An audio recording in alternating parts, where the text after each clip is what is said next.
Hey guys, it's 2Pro or Adam, and welcome to my ultimate XP farming guide for BO4 Zombies. For those of you who are really serious about ranking up as fast as possible, this right here is the perfect video for you. So today I'll be going over exactly how much XP you gain for playing with a certain amount of players, playing on a certain difficulty, and killing a certain type of zombie, because all of these things are so important and have changed a ton since the release of BO4 Zombies. And of course, I'll be going over the best strategy when it comes to ranking up fast here in BO4 Zombies. For all of you who are really serious about ranking up fast here in BO4 Zombies, I highly recommend watching the video all the way through, just because there are a ton of super important tips throughout the entire video that will get you a ton more XP and make this strategy a lot more efficient. The last thing I want to mention is if you guys find today's video helpful at all, please let me know by dropping a like in the video. That would mean so much.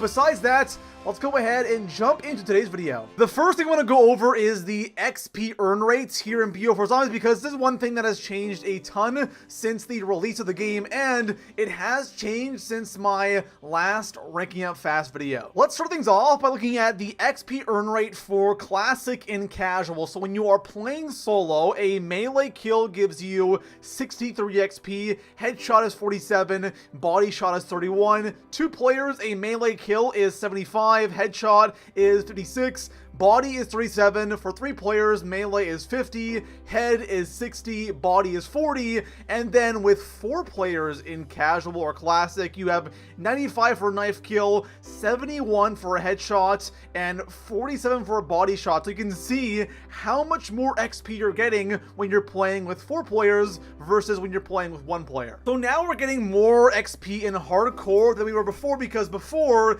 the XP earn rates were the same across all modes, right? So now in Hardcore, we're actually getting a little bit more XP. So for 1 player, a knife kill is 78, head is 59, and body is 39. 2 player, melee is 93, head is 70, body is 46. 3 player, 100 for a knife kill, 75 for headshots, and 50 for body. And then in 4 player, we are at 118 XP for a melee kill, 89 for a headshot, and 59 for a body. So now for realistic, you guys are now getting a ton more XP. So for 1 player, 94 for melee, 70 for headshot, and 47 for body shot. And then in 4 players, 142 for a melee kill. That's insane. 106 for a headshot, and 71 for a normal body kill. And you guys can see 2 and 3 player there as well. But in realistic, you're getting a significant amount of XP and so much more than you are in Casual and Classic. So what is the best mode for earning XP? First of all, realistic is too hard and the zombies are too strong.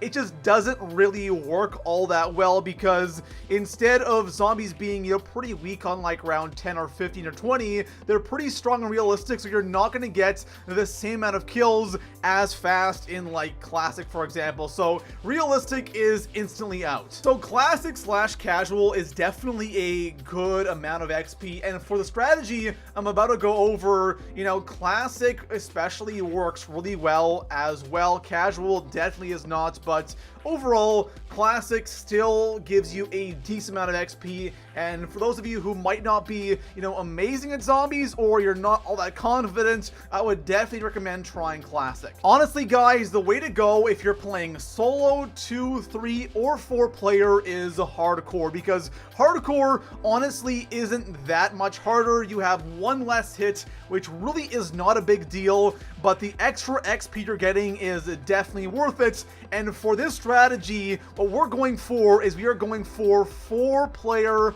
Hardcore, and it's just that perfect sweet spot. The zombies aren't too strong, but the amount of XP you're getting per hour is absolutely insane when playing Hardcore 4 player. Now that we know that Hardcore 4 player is the way to go, it's time to go over the strategy itself. And I promise you guys, no other strategy even comes close to how effective this strat is right here. And I'm looking at about 400 to 500,000 XP per hour, sometimes even more. It is absolutely insane. Now, I have gone over the strategy before on the channel, but now I've had a lot more time to perfect the strategy. I know how to set up perfectly and how to get the most amount of XP per hour. Before we jump into the game, we have to know what our setup looks like, and this is really important. So for the perks, the first perk we want is Dying Wish, because Dying Wish is just always clutch. PhD Slider is also really important, especially if we're playing hardcore, because one of our guns is the Pabst Trench Gun, which shoots grenades. And there are times where you have like 20 health or 50 health, and not having PhD, you end up downing, and it's really annoying again, especially for hardcore. Bandolier, obviously, more ammo is awesome, and then Time Slip in the modifier slot is so important because it will charge our special weapon faster with the modifier, and then the non-modifier charges our equipment faster, which is really nice as well. For our special weapon, Overkill is a must. No other weapon in the Ether story is good for the strategy, so Overkill 100%. Wraithfire is also super important. If you don't have it, don't worry. Put it on when you can, but Wraithfire is super clutch. Starting gun does not matter. And then for elixirs, there are honestly only 2 elixirs that really matter, and that is Temporal Gift and Arsenal Accelerator. The other 2 don't really matter all that much. If you guys have any of the non-common elixirs and you want to use them, the 3 I recommend, the first one is Immolation. It just helps us get that Winter's Howl a lot faster. Extra Credit, which just gives you points, and again, points is great for setting up. And then of course, the last one is Alchem, and Alchem is super clutch, especially in those higher rounds. In hardcore, probably like towards 40-ish or 40, 41, ammo becomes an issue, and having Alchem is amazing because you can spam non-stop for minutes, and of course, your ammo will be filled up at the end of the Alchem. So those are probably the 3 best non-classic elixirs for the strategy. I do want to quickly plug in talismans because there are a couple that will be really beneficial for the strategy. The first one is Dimensional Pocket Wraithfire. This gives us an extra Wraithfire, which is always awesome, and that's a common one. And the last ones are rare, and they're called the Major Amulet. There's the first circle, the second circle, the third circle, the fourth circle, and each one of those is a different perk, and that really helps us with our setup because all of our perks are pretty expensive, and not having to buy one of those perks is really nice. Now it's time to start our game of Classified with you and your 3 bots. We have a total of 4 players, and as soon as you spawn in, what you want to do is you want to get as many headshot kills as possible. Please don't try knifing because the bots have aimbots and they will steal all of your kills if you try knifing. So go ahead, get as many headshots, kill them as soon as they spawn,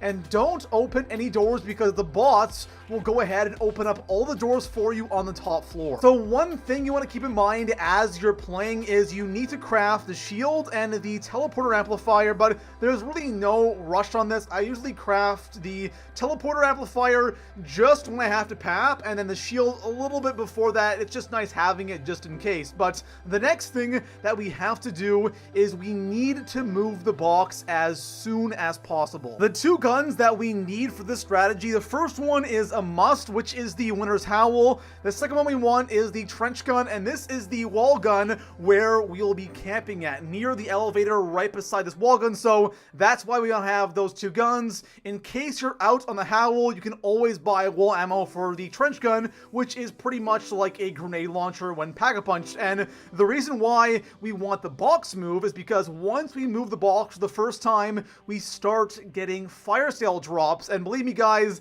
the Winter's Howl can be sometimes annoying to get, so getting those fire sales in the early rounds and spamming the box, especially since we have Temporal, it is really nice to have that going as soon as possible. The box will always spawn in 2 locations to start the game. The first one is on the top floor near the brew perk. It usually spawns there. The second location is when you go down down the elevator for the first time, turn to your right, and that is the second location. They will always be in one of those locations to start the game. As you're hitting the box, what you want to do is you want to get a couple of decent guns while you're trying to move the box, because we're going to use those guns to farm some points for the first like 10-15 rounds. So it doesn't really matter all that much, because most guns are going to be decent for the first 10 to 15 rounds. So once the box has moved, and let's say you're on the top floor, the box started on the top floor, once the box moves, you want to go to the elevator and bring all of the bots down with you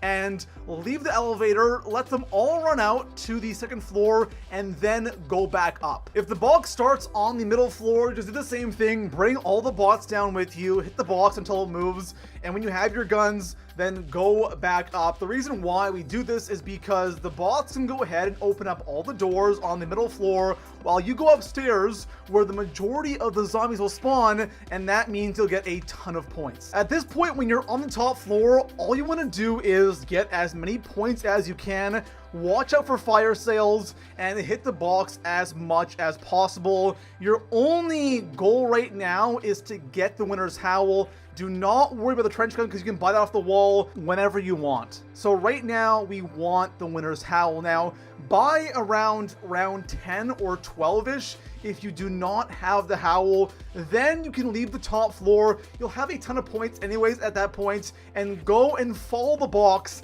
until you get the howl. And I would say if you don't get the howl by round 20, I would go ahead and just restart. So once you get the winner's howl, the next thing you should do is make sure you have all of your buildables done, and then you want to go ahead and start buying all of your perks. And the best thing is, once you have the howl, you're set. It will keep you safe, and it's super easy to get set up at this point. So once you have all your perks done, go ahead and start pack-a-punching. All right, so you want to pap your winner's howl first, and then grab the trench gun off the wall and pap that all the way. One big thing though, don't try to pap your trench gun from like non-pap to fully papped in one trip.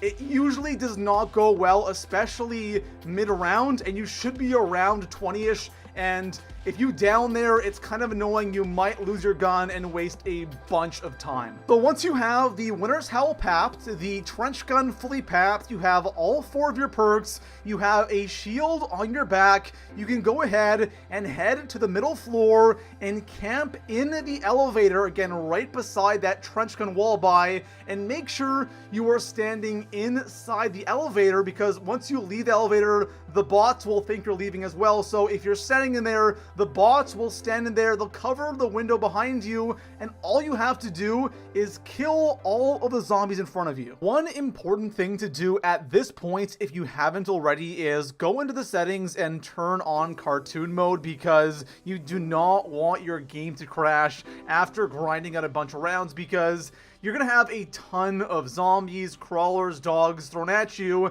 and there is a chance your game could crash. So I highly recommend turning on cartoon mode as soon as you start the strategy. One other thing that's really important and worth mentioning is on round 25, you start getting a massive amount of Nova crawlers spawning in along with the dogs and zombies. Like heck, half the kills you're getting past round 25 is from the Nova crawlers. And one really amazing thing is crawlers give you a ton of XP. So for a melee kill on 4-player hardcore, you get 177 XP. For a headshot, you get 148. For a normal kill, you get 118 XP, and the exact same totals are for dogs as well. But that right there is a significant amount of XP. It's pretty much double the XP you get for killing a normal zombie. So since Nova crawlers are going to give us a ton more XP, we have to be careful and cautious on how we actually kill these guys, because if we kill them incorrectly, they will actually explode, releasing that Nova Sticks gas and killing other Nova crawlers and zombies around them, and then we won't get the XP for those kills and only that one Nova crawler. If you kill the Nova Crawlers with the Winter's Howl or the upgraded Trench Gun, the gas won't release when you kill them, and same thing with Wraithfire. The only thing we have to make sure we do when we actually start using our Death Machine or Overkill, make sure you're using the grenade launcher and not the normal bullets, because the normal bullets will release that green smoke, and therefore we won't get as many Nova Crawler kills and we won't get as much XP. Another super important tip is when you start the strategy, which should be between like 20, 25, or maybe earlier if you're lucky, do not use your Death Machine or your Overkill special weapon, because the more you use it, the longer it takes to recharge, and you should not use this until round 30. You'll have no problem getting kills with your Trench Gun and your Winter's Howl up until then. The reason this is so important is because the majority of our kills will come between rounds 30 and 40, and if we do not use our Death Machine until then, it will recharge super fast, and we can spam it a ton more between rounds 30 and 40, and we'll get a ton more kills, and again, a ton more XP. And the last tip I have for you guys when doing this strategy is if you ever get overrun, or you have to buy Trench Gun ammo off the wall, and zombies are pouring into the elevator, don't be afraid to buy the elevator, go down. That will force the zombies to respawn, and they can go back up right away, buy your ammo, or just get a quick breather, and then you'll have the zombies respawn and come at you again. So if you end up playing hardcore, your goal should be round 40 for every single game. If you're playing classic, you could probably go for 45 or 50, no problem, but hardcore again is the way to go, just because you're getting a lot more XP per kill. That means you're going to get a lot more XP per hour compared to playing classic or casual. The last thing I had to mention is the amount of XP you get per hour all depends on one thing, and that is how fast can you set up. Because if you have a game where you don't get the Howl until like round 19, round 20, and you have to just start upgrading your guns and buying your perks on round 20, obviously your setup is going to be a little bit longer. But if you get it on like round 10 or 8 or 6 or even 12, you'll set up a lot faster, and then that way you can get in the strat earlier and get more kills, get more XP, and you'll get a ton more XP per hour. So there you have it, guys. I know that was a super long video, but I hope I made everything super clear. And if you guys want to rank up here in BO4 Zombies as fast as possible, I promise you this strategy right here is hands down the best, at least for right now. Maybe the DLC maps will have better and more efficient strategies, but for right now, this classified strategy with the 4 bots on a hardcore is the best. Besides that, guys, enjoy the video, drop a like, subscribe for a ton of BO4 Zombies content, and I'll see you guys in the next one. Peace out.